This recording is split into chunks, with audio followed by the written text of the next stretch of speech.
All right, so case study number 2, this is all about adopting a data-driven approach to support buyer enablement. So tell us about this company. Yeah. So this company, the same company I was talking about earlier, and adopted a challenger selling methodology a few years back. And from a marketing perspective, we started really thinking about the idea of buyer enablement. And this is kind of like a key term coined in the pre-sales world. It's also something Gartner talks a lot about in their research. But this idea that B2B brands really have to support buyers in their purchase process from a decision-making standpoint, being able to kind of reduce all the complexity and noise that they have when they're selecting a supplier, trying to get consensus, all of that. So when we started to think about, well, how can we do this more effectively from a buyer enablement standpoint? This is obviously very important. Sales is always going to be extremely important in that buying process. But as much as we can be doing on the digital marketing side to support, like, how can we do this? So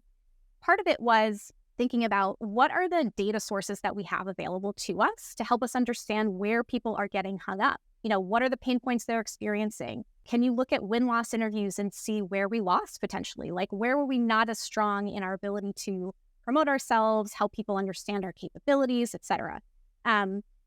We do a lot of client research on our side, and all of that type of research around, like, how do people feel that we are differentiated? What type of problems do they run into? Where do they most lean in, I guess, when we're trying to position ourselves? That's all the type of qualitative data that really is helpful kind of at the macro level. I think there's also a treasure trove of data that we have available at our fingertips from a digital behavior standpoint. And so when you're thinking about how people are arriving at your site from something like Google, right, from a search perspective, or once they're on your site, what types of searches are they performing? What are they asking the chatbot? Like, all of these different sources give you just a treasure trove of information to say, like, where are the gaps in content that we have, or where are the gaps in, like, information architecture in terms of pathing Yeah. people to the right place? Yeah. How easily was the data available? I think, some of it was manual. Some of it was being able to reach out to the right people. Some of it was just not even being aware that it was available and, hearing it from, like, the CTO and being like, hey, we need to get a little bit more information about those win-loss interviews and, like, what can we learn from them?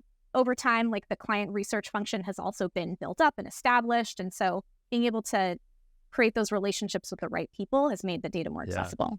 Yeah, the win-loss, we've talked on previous episodes, we've talked about win-loss scenarios, and it is such like an untapped mine of information. And most people kind of take the salesperson's input as just fact, right? Well, why did they go with another partner?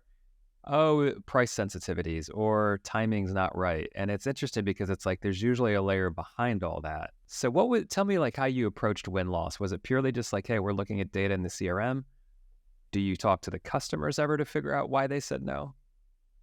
No. So we had kind of a, function who was very focused on that. So from a digital marketing perspective, we didn't have access to clients. So we have done our own kind of qualitative research with clients directly to be able to ask them more about the digital experience. I find that those types of pointed interviews tend to be more productive in terms of getting them in the mindset around, like, what is it that you're looking for typically when you are Yeah. at each stage in the journey, et cetera. But no, I think for us, like, being able to understand which capabilities perhaps we didn't shine as well in describing, like, was the issue around not being able to integrate with a specific partner or not just getting enough clarity on that type of thing, like how we fit into the tech stack. That's something that we could think about.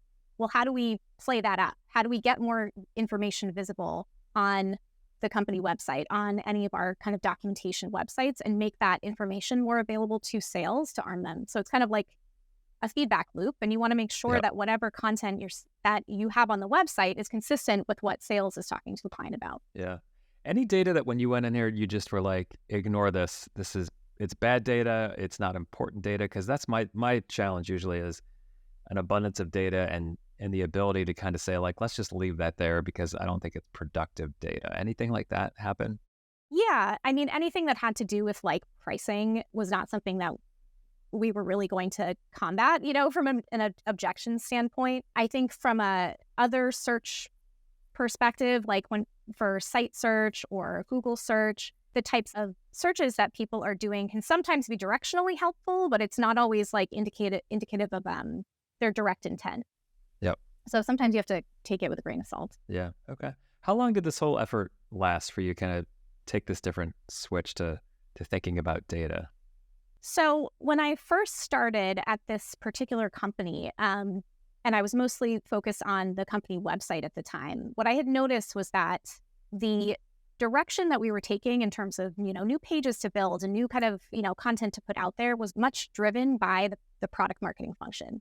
And there was very little kind of data mining or sharing or proactive kind of insights around how people are engaging, how people are getting to this website from various channels, looking at our core audiences and engagement trends. There was not a lot of feedback loop happening. It was kind of like we were just being told, here's what to do. Yeah. And it took a couple of years, I would say, for us to really change that mentality and start to say, well, here's what we know, like not only here's like how people are searching, here's how people are engaging on the website once they're actually here, here's what people are talking about in social, that type of thing. But we also know what the competitor landscape looks like. That's also very important. So what I've found to be the biggest selling point, I guess, when we're talking with the product marketing or product team is just like, well, here's the view that we have of the data that's available. And these competitors who are potentially eating our lunch, like I can tell you what their digital approach is and how we need to match them. And so that gave us some real clout to be able to drive that and be much more proactive in our ability to inform the digital experience.